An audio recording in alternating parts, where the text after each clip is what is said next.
What kind of man is the man up front? He's a man with a job that once would have been considered impossible. He sits in the nose of a huge metal tube, sometimes blasting through sub-zero gale force winds of the high altitudes. He is responsible for seeing that his passengers the ride comfortable and convenient. He has a working knowledge of, among other things, aerodynamics, electronics, hydraulics, weather radar, and meteorology.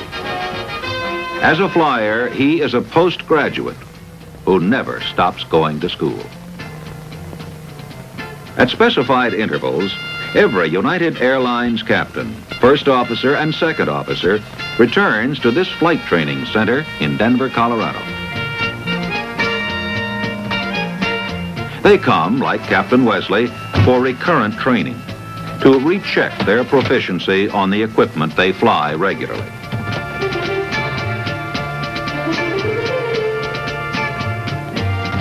Others, like Captain McCoy, come for transition training to qualify on equipment they haven't flown before. Some, like John Newhouse, are newly hired trainees. He will be trained in the most advanced commercial pilot training center in existence, a complex as flexible as the changing needs of the future.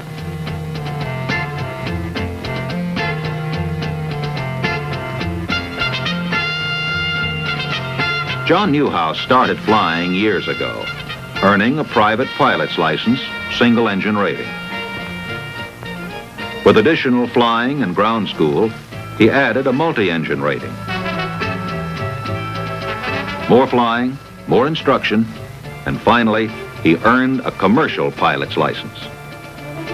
As a result, and after careful screening, he now qualifies for airline flight training as a second officer. His rating here, beginner.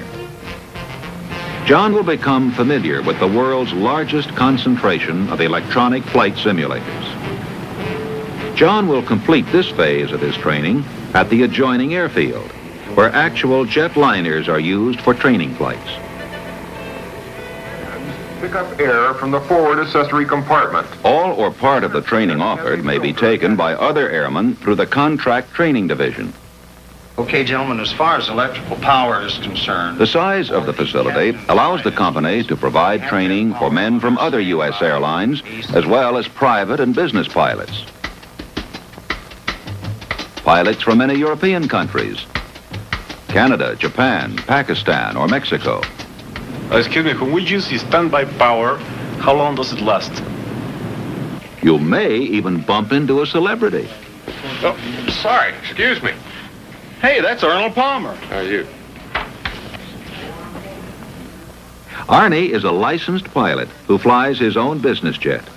He's here for a refresher course and to learn to fly one of the really big jobs. We approach the heading, it calls for a rollout maneuver. Now, this is really, again, not operating...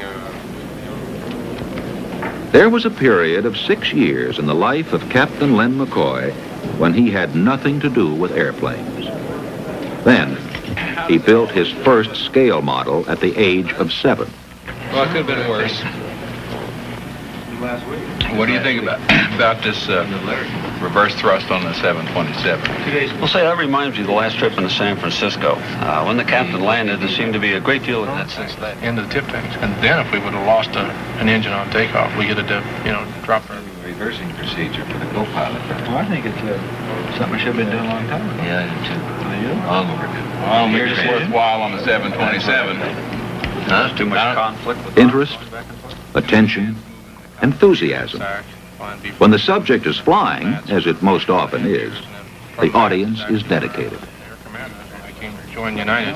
So I've continued. Listen to a man who understands and shares this dedication. Captain Jim Cross, director of the United Airlines Flight Training Center. Speaking as a pilot and the director of the Flight Training Center, it's my opinion that pilot training is not like most other types of instruction. For one thing, you don't have to be concerned about them being interested. It's their chosen field, and they recognize how vital training is to their career. Let's take a look at the 720 electrical system. We have on the airplane 4 generators. Videotape is just one of the methods the instructors use to evaluate their own techniques. The majority of the huge staff are experienced pilots or subject specialists. Requirements of the aircraft. If you were to lose one flight training here is a long jump from previous methods. In the past, pilots were taught as though they were going to build the airplane as well as fly it. And it was a hangover from this. There was a romantic image of the old biplane stunt pilot climbing out on the wing to repair a broken strut. Pretty far-fetched in the supersonic age. In modern jetliners, everything vital in the structure has a backup. If one part should ever fail, another takes over, usually automatically. No pilot will ever be climbing out on this wing with a pair of pliers. Would you give me the steps in an electrical, fire, or... Captain Wesley's progress will be monitored by Flight Standards, a control group that constantly verifies the quality of the training. EC switches, starting with 1, off. Then moving to a flight simulator with the check pilot present, Captain Wesley will demonstrate his ability to command the airplane with all systems normal and abnormal. Set takeoff power. Behind each simulator is an electronic computer that responds to every signal from the cockpit. All instruments duplicate their normal function, even to showing engine temperatures and the rate at which fuel is being used. Hydraulic cylinders reproduce the climbing, banking, turning, and descending maneuvers. D1, get the power. VR. Gear up. Gear up. E2. 4 throttle close. This is power number 4. Check the fuel ignition. Ignition's on. Take care of it, Monty. After Captain Wesley has proved his competence in any and all emergency situations, a check pilot joins the crew for additional proficiency review on the actual aircraft. When they pass all tests and demonstrate that they maintain the proficiency required, Captain Wesley and his crew will return to line duty.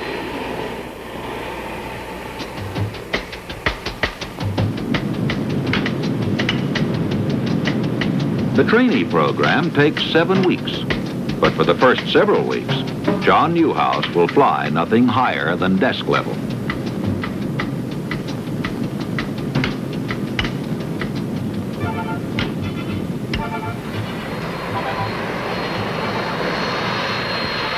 McCoy's thousands of flying hours make his transition to 4-engine equipment smooth, and despite its complexity, he's ready to master the larger airplane. Just a minute. I appreciate the image, and I'll try to look like the intrepid aviator. But if you get the impression a pilot up here is busier than a go-go dancer, you're wrong. Most of these electrical and fuel controls are set prior to flight. We have navigational instruments to keep us on course, radar to tell us when there's weather ahead we may want to fly around. We're in constant contact with ground stations who monitor our flight and make sure no other planes are in our vicinity or flying at our altitude. These instruments that look so confusing to the non-flyer are largely safety insurance. They mostly free the pilot to concentrate on the job of getting the airplane from one airport to another.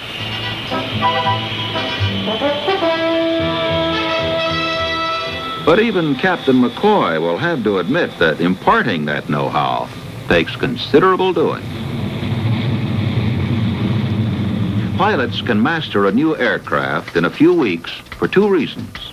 1, their acquired experience in flying jets. The other is a human behavioral approach to flight instruction. Been so highly trained in the past that we don't have to cover a lot of material. So we're able to sift that out. And the portion that remains is that which is really meaningful and necessary. In other words, instead of you having to sit down there in the evenings and decide what's important and what isn't, we're trying to make that decision beforehand through this behavioral analysis, and then only deliver to you the meaningful product. And the human behavioral concept presents this information in ways men can best absorb and utilize it. You're still interested in, we can make them. Can be opened and then closed manually by the second officer. Audiovisual training aids offer slide programs on any subject an individual pilot desires to review. The system just downstream of the pressure bulkhead. They learn a principle. 4. Ready on 4. See where to apply it. RPM. Understand how it works.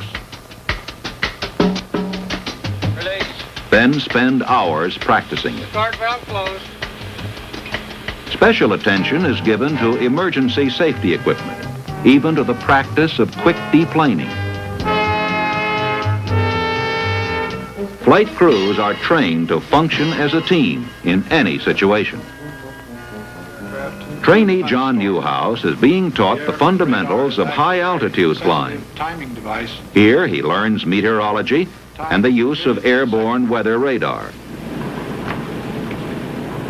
Contrary to what most people believe, a radar does not actually see thunderstorms.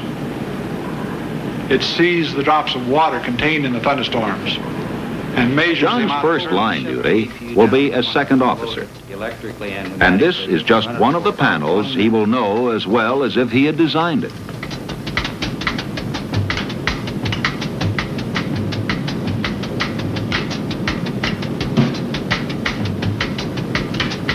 All pilots will know the operational uses of each system. Mac, tell me the two problems that'll turn on this turbo compressor overheat warning light. Either high compressor oil temperature or low airflow.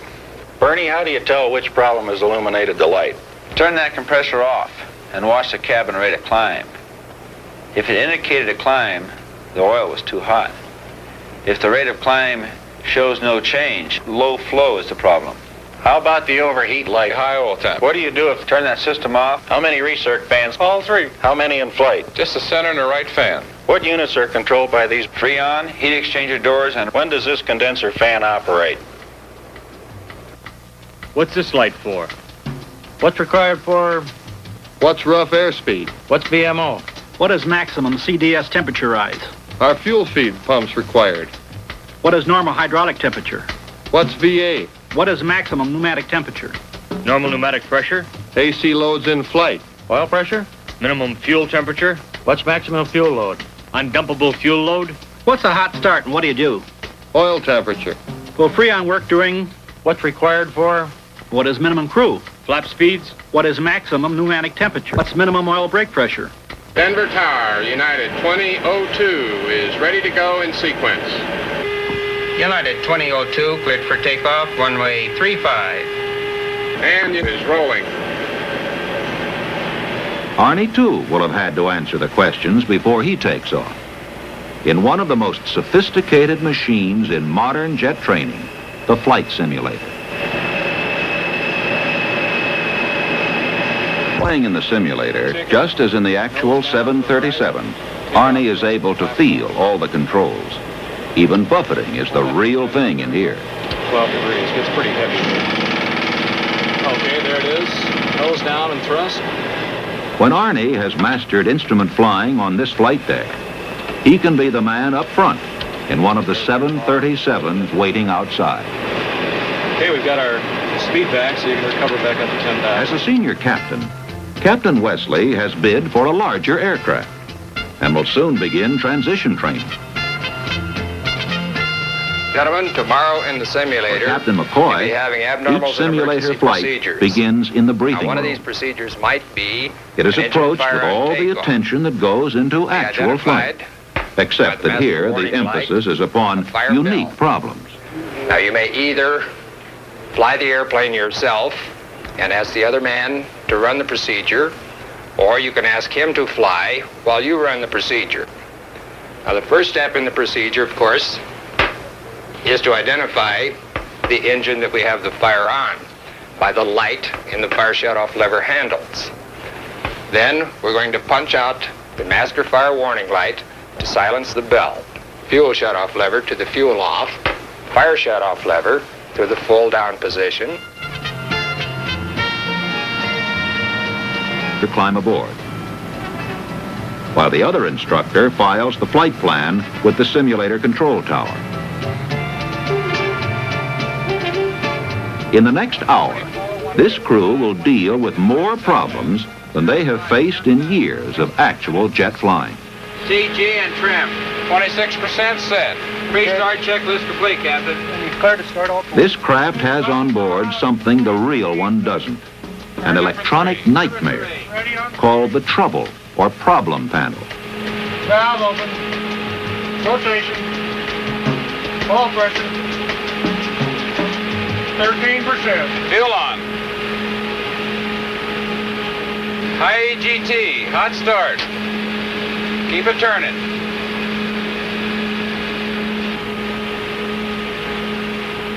Release. Okay, release. Very good procedure, Mac. Starter cutout.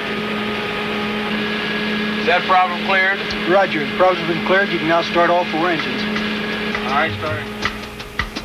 Twist a dial, push a button, and the craft experiences rain, snow, icing, gusty crosswinds, engine failure, electrical outages, pressure loss, or any diabolical situation.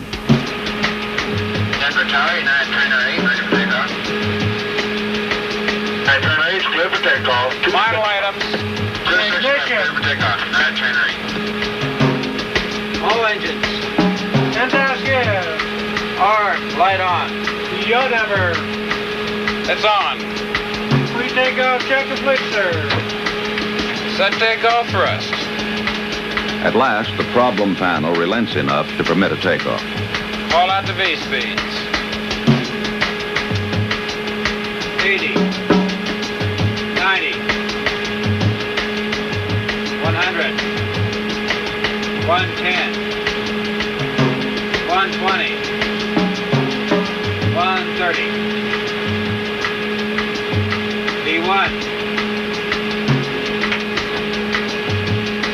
VR.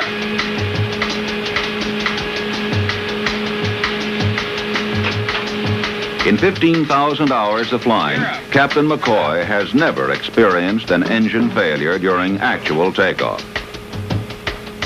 He'll experience it now. Flaps 10. Flaps 10. Fire, number 1 engine. Your airplane.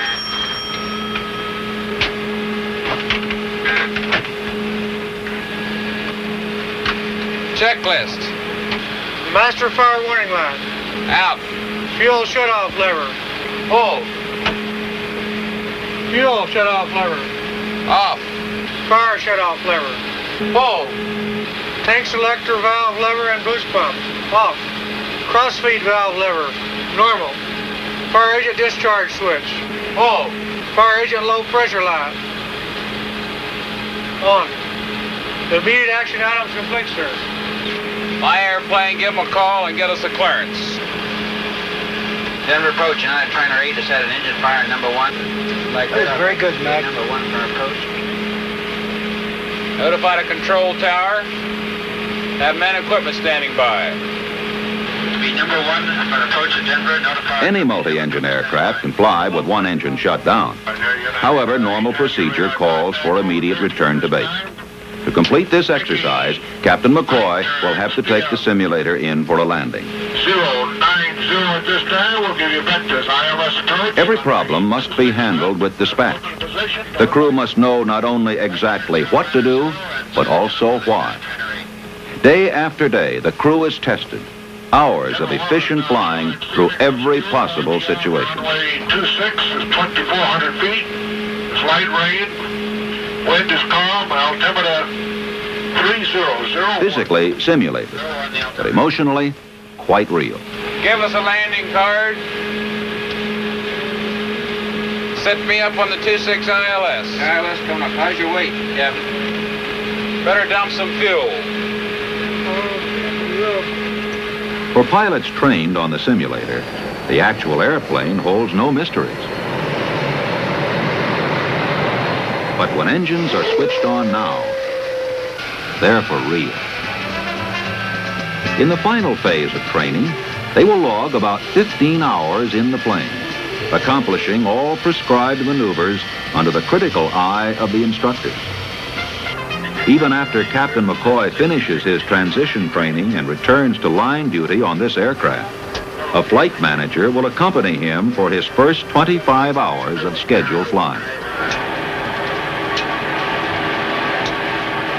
By now, trainee John Newhouse is practicing as a crew member. In a few weeks, he will be ready to take the company and FAA examinations, and upon successful completion, will be assigned to the line as second officer.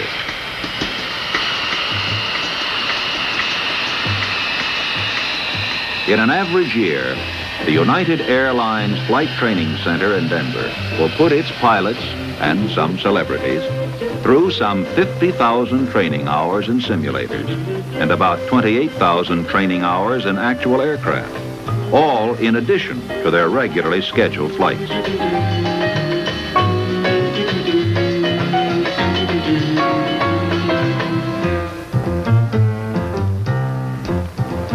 You may never see the man up front, but you can be confident. Flying is his profession, and he is an expert.